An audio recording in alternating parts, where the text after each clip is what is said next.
ఏంటంటే చాలా తమాషా కథ. అది అప్పుడు నవ్వుకున్నాను. ఇప్పుడు ఆ కథ మొత్తం నాకు సమాజంలో కనిపిస్తుంది. ఒక అడవిలో 5గురు వెడుతున్నారు.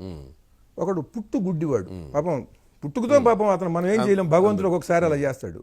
ఒక అతనికి బ్రహ్మచముడు, అసలు వినపడదు. ఒక అతనికి 2 కాళ్ళు లేవు. ఈ కాళ్ళు లేని అతను ఈ గుడ్డి అతని మీద ఎక్కాడు, ఇతను దారి చూపిస్తుంటే అతను వెడుతున్నాడు.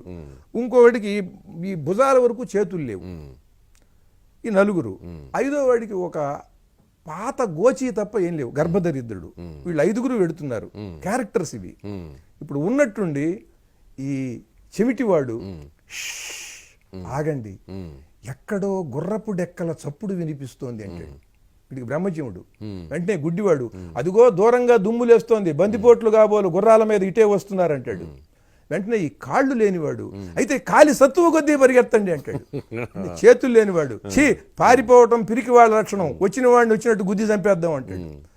అప్పుడు ఈ గోచి తప్ప ఏం లేనివాడు ఉంటాడు వాడు, ఒరే వాళ్ళు వచ్చి నన్ను దోచుకునే లోపల తొందరగా తేల్చండ్రా ఏం చేద్దాము అంటాడు వీడు.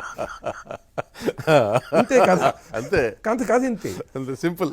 చిన్నప్పుడు నవ్వుకున్నామండి. ఇవాళ ఈ 5గురు రాజకీయాల్లోకి వచ్చారు. అవును, ఎవడికి ఏ అర్హత లేదో అది వాడు ఉన్నట్టుగా మాట్లాడుతూ ఉంటాడు. ఇవాళ చూడండి మీరు, ఎవడికి ఏ అర్హత ఉండదో వాడు అది తనకు అర్హత లాగా చెప్తాడు.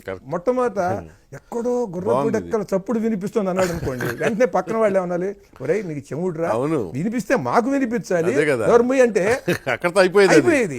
ఇప్పుడు ఎవడు వాడి లోపాన్ని వాడు కవర్ చేసుకున్నాడు గనక మన లోపం మనం కూడా కవర్ చేసుకున్నాం. అంటే ఒక హిపోక్రసీకి పరాకాష్ట. వాడంటాడు వాడు, వాళ్ళు నచ్చి నన్ను దోచుకునే లోపల తొందరగా తేల్చండ్రా ఏం చేద్దాము అంటాడు వాడు పెద్ద టెన్షన్తో. అలా ఉన్నారండి మనుషులు.